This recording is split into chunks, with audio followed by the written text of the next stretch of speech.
What up, what up? EM3 Strength and Conditioning, your boy Low, on my commute to work. And in lieu of everything that's going on, I wanna tell you guys a story. Something that happened to me years ago. Years ago. God, I think I was like, let me see, I was 16 or 17, maybe 18, I don't know. There was hair on my head, full hair on my head, so there's that. And I worked at this restaurant, it's called Chi-Chi's, right? And if you've ever worked in a restaurant, you know, big, diverse group of people. And I worked in the front as a host because I was a pretty boy and I didn't want. Actually, I'm not gonna lie. I started as a dishwasher, and boy, I wanted to jump out of that ASAP. So I was like, I want to be a host because I was a pretty boy, and you know what I mean. I want to be around the ladies and stuff, and people and all that. And there was this guy. His name was Steve. And this guy was a fucking skinhead through and through. I mean, he wore his little Hawaiian, Chi-Chi shirt, for those of you that know what I'm talking about. And he wore his black pants like you're supposed to, and he wore his black combat boots. You know what I'm saying? And for those of you who were like, oh, well, whatever, well, that was a very skinhead thing. You wear your combat boots, laced up, you know what I mean? And he had his beliefs, you know what I'm saying? Now, upon meeting Steve, he was not, he didn't come up, he wasn't all like, oh, fuck nigger this and fuck Catholics and fuck Jews. He was nothing like that. He was at work. He did his job. He communicated and conversed with everyone he needed to. And if you ever worked in a restaurant and you go into the kitchen, you know what I'm saying? That's where the brothers be.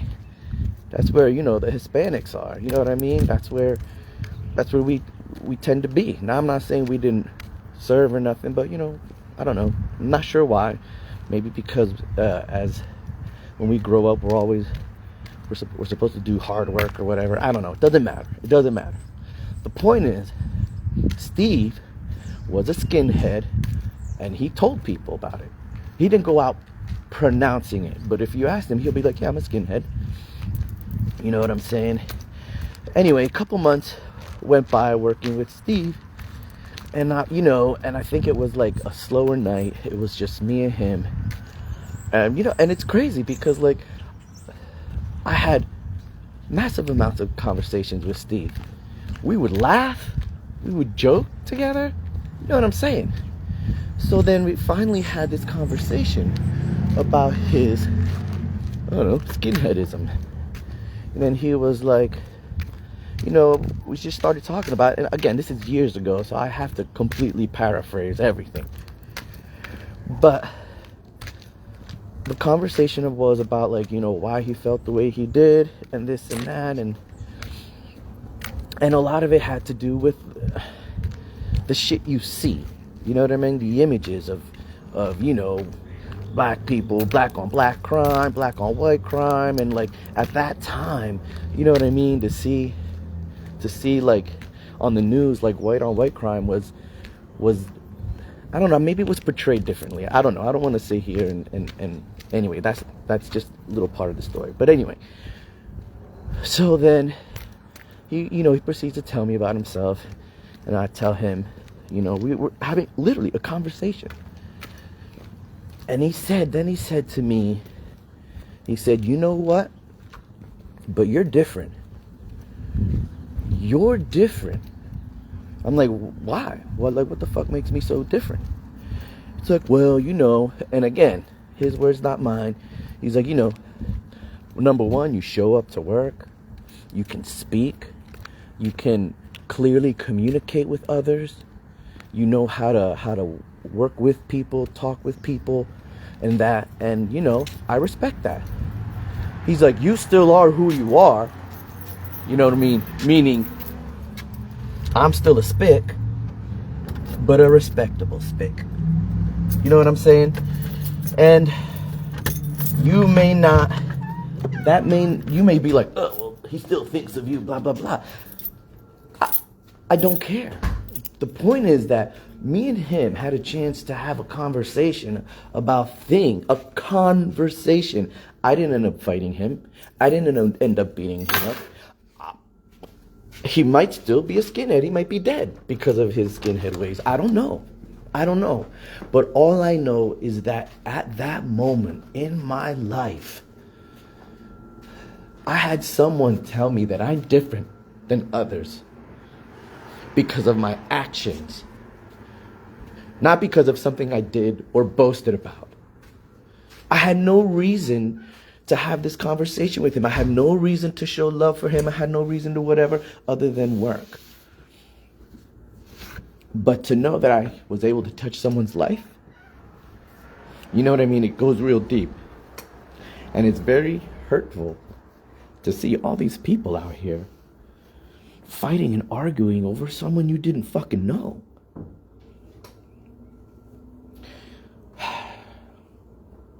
And this is, you know what I mean? This is, to me, this is the ploy. This is what they want. They're dropping little crumbs, and all of us are picking them up like boulders and flinging them at each other over something that didn't really pertain to us. People want to sit there and be like, oh, empathize and I sympathize and this and that. Well, by definition, sympathy and empathy are two absolutely different things.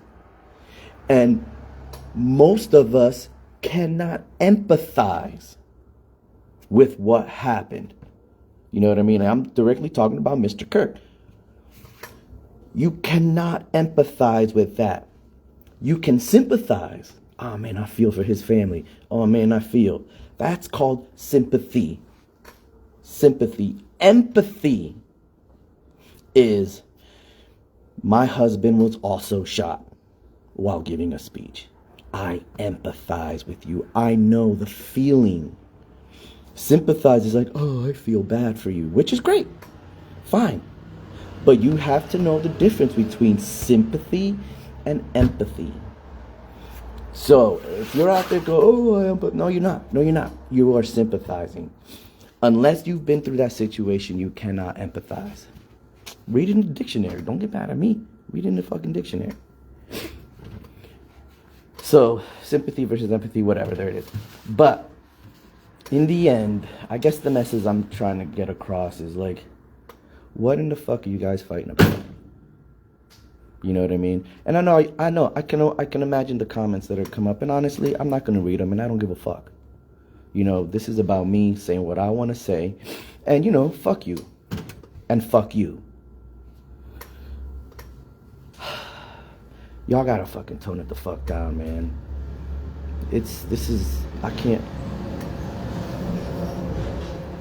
I can't believe this. People here fighting. And I understand, man. I do understand. I lived, you know how many times I was called a nigger? You know how many times I was called a spick growing up? A sand nigger. I was called a sand nigger. Puerto Rican pork chop. You know what I'm saying? And I still don't have that hate in my heart. I still don't have that hate in my heart. You know what I mean? I hate the shit people do. You know what I mean? But I do believe that people, can change. You know what I'm saying? I just find it very sad. And you know what I mean? For the most part, when I watch, I watch the news and stuff, and I watch for the sake of knowledge, not for the sake of Oh, now I'm gonna go on Facebook. I'm gonna go on Instagram. I'm gonna go on TikTok, and you know, like try to drive the divider even more. I don't understand why people want to hate each other. Why? It's like we are trying to find something to hate each other about. And the media gives it to us. That's the messed up part. They give it to us, man. They dropping these joints like jewels, man. And their ratings are going on, you know, skyrocketing. It's crazy. It's crazy. I really feel bad for the kids growing up in this shit, because we as adults are imprinting them with our hate, with our bullshit. It's sad, it's sad, it's sad. But anyway, my main story was about Steve, the skinhead I used to work with at Chi Chi's. And again, I don't know. I don't know what happened to him. I don't know if he's doing his thing. He could be a preacher at a black church for all I know right now. You know what I'm saying?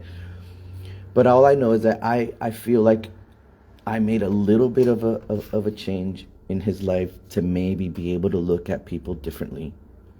The people that he hated so much. So I'm gonna leave it at that. I'm not gonna make another video like this when it comes to current events and stuff, because honestly, because y'all people don't know how to fucking handle it. You know, you don't, we don't, as a nation, as a society, as a United States citizen, we do not know. We can no longer handle what's happening, and we can no longer handle each other. We don't support each other. We don't love each other. We don't care about each other. All we want to do is hurt each other and talk shit about each other. All we want to do is find the very thing that divides us and feed on that. That is exactly what we're doing. That is exactly what they're making us do to ourselves. You know, all these phones with these cameras, front-facing camera, and now you can, you know, forward-facing. It's not about, oh, they want you to take pictures and so you look good. No. We are a self-surveillance society. Self-surveillance society where we watch each other now. You know, because as soon as you see some crazy shit happening, what happens? There's somebody there with their phone out, In the meantime, Google's recording all this. You see what I'm saying? It's a shame. It's a shame. I try not to. That's why when it comes to politics, I try not to talk about it. Not because, you know, of fear and stuff. It's simply because I don't want to spend the energy getting mad, trying to argue a point that I know is not going to get across. Because people only want to hear themselves talk. That's what it is now. They want to get their point across, and then that's it. And want everybody to fall in line and agree. And I'm sorry, I don't agree with that. You know what I'm saying? I have a friend, his name's John Brulia, Mr. Brulia. All right, some of you know him, some of you don't. You know what I'm saying? But me and John, we had opposite political views, and now that, you know, he still has his political views, and I still have mine. But there is there's a lot of commonality in the intersection of our two political views. And me and John, and I know, you know, those of you who know us, we've gone at it at it. God damn near fist to fist. Not over, politics or anything like that, but over just differences. Fuck you, man. We literally like attacked each other. More than once. We went, a couple months without talking to each other. And we always came back together, be like, look, this and that, yeah. And some people would say, why the fuck you do that? You know what I mean? Fuck him. Blah, blah, blah, blah. One, I love him. He is my friend, and I love him. Two, I don't care that he may think this of whoever or whatever. That's great. You know what I mean? He is my friend, and I love him. You know what I'm saying? If I can sit there and talk to him, I'm not trying to change his mind. I'm trying to understand his mind. You know what I'm saying? And in that, our friendship has lasted a long time. Years and years and years. Fuck, maybe 20 years now? I don't know, something like that. Doesn't matter. Gotta learn to listen. And God knows, maybe I'm not the one you should take the advice from, right, Penny? Maybe I'm not the one you should take that advice from, but listen, I try my best to listen, and I try my best to listen without, getting, angry or disturbed or whatever. And it's tough. It is tough. Because then what happens when you start getting all emotional like that, that's where Charlie Kirk, I thought, was brilliant in some ways. Where he was asked, he'd say what he'd say, and knowing that his beliefs will irk some people, and then the people that got irked were the dummies that came up on the microphone. And by the time they were at the microphone, they've lost the debate already because they're emotional. You know what I'm saying? And so then they never had a chance to prove him wrong because they were too emotional to do it. You know what I'm saying? There's so many ways you can prove Charlie Kirk wrong. The problem is that everyone got emotional. And when you get emotional, you cannot communicate. Trust me, I know. Fuck do I know this, man. Because I have the same issue. When someone's, telling me about me, and, all of a sudden, who the fuck you think you are? Talk about me. What you know about me? Right? You know how we do. So, in that respect, you know what I mean? I gotta give the man that. You know what I mean? Yeah, I'm not gonna lie. He was a little bit of an asshole and this and that and everything. But at least you knew where he stood. And you have to respect that because there's so many people in your life and in my life that you don't know where they stand. They flippy flop and they're like, oh, I just want to flow, man. Just want to vibe. Go with the vibe. Word, go vibe. Go. There's a bunch of fucking vibrations going on out there. Go vibe. You know what I'm saying? I'm about, fuck the vibe. I'm all about, let's get past the vibrations. What's making it vibe? What's making it vibrate? You know what I'm saying? That's what I'm about. But anyway, sympathy, I feel for you. Empathy, I went through what you went through. Therefore, I feel what you are feeling. All right? The difference.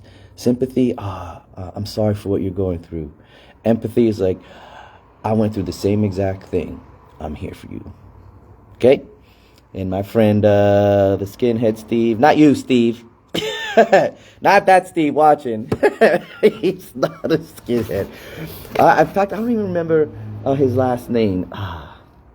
But Ish, my buddy Ish, if you see this, I know you know who I'm talking about.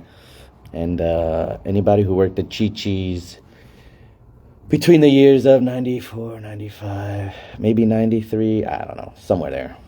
Good Lord. Yeah, him. And honestly, I liked Steve. I thought he was a good dude, man. I really liked him. We laughed, we told jokes, you know what I mean? We made fun of people together. It was great. And again, I felt some kind of pride when he looked at me. He said, "You're different." You know what I'm saying? I felt very like, wow, you know, I didn't even do anything. All I did was show up for work and do my job. You know what I'm saying? So, all right, guys, like I said, I'm not going to do this again. I'm not going to talk about social issues and political issues and things like that, because that's not what I'm here for. Plus, you know, there's other outlets you can see that. I just feel like I had to say something. I just felt like I had to say what I felt, and I did. You can agree, you can disagree, you can shut me out, but you know, this is me, this is my heart, and I'm saying what I feel. So, Boxing Saturdays, don't forget, 8 a.m. AM3 Strength and Conditioning, right here on Main Street, 1631. You want to lose some weight? Come here. You want to gain some muscle? Come here. Hey, Alina. No, Alina. You can't come in here talk about what? Nope. Rewind that shit. Watch it. It's like a 10-minute video. I ain't gonna give you that again. So, yeah. Boxing Saturdays. Oh, yeah.